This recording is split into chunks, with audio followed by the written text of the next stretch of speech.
Afternoon போல் தலை குளிச்சுட்டு இன்றைக்கி எனக்கு ரொம்ப பிடிச்ச ஸ்ட்ரீட் ஃபுட் தான் பண்ண போகிறேன். எல்லோரும் எப்படி நாள் முழுக்க ஃப்ரீ ஹேரோட இருக்காங்களோ தெரியல. எனக்கு என்னமோ அது நம்ம முதுகு கழுத்து காதுன்னு அப்படி உரசிட்டே இருக்க மாதிரி இருக்கும்.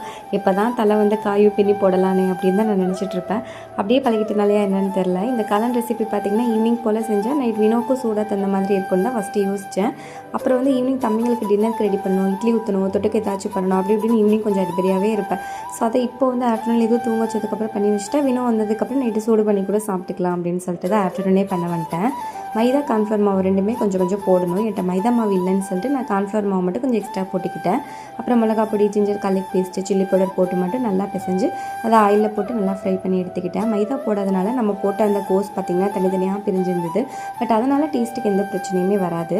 இதை எடுத்ததுக்கப்புறம் பார்த்திங்கன்னா அகைன் ஆயில் ஊற்றி வெங்காயம், கறி மசாலா, கரம் மசாலா, தேவையான அளவுக்கு உப்பு, அப்புறம் டொமேட்டோ சாஸ் கொஞ்சம் ஊற்றணும். என்கிட்ட இல்லை அப்படின்னு சொல்லிட்டு ஒரு தக்காளி, கொஞ்சம் சக்கரை போட்டு சாஸ் ரெடி பண்ணிக்கிட்டேன். சாஸ்க்கு வந்து லெமன் ஜூஸ் வந்து ஒரு 2 to 3 ட்ராப்ஸ் ஊற்றணும். பட் என்கிட்ட அதுவும் இல்லைன்னு சொல்லிட்டு அதையும் ஸ்கிப் பண்ணிட்டேன்.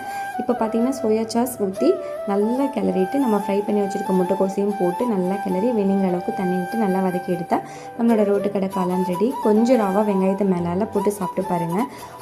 நம்ம கடையில் வாங்குகிற அதே டேஸ்ட் அப்படியே வருங்க. அதை விடையே டேஸ்ட்டாக இருக்கும். மஸ்ட்டு ட்ரை ரெசிபி அப்படின்னு நான் சொல்லுவேன்.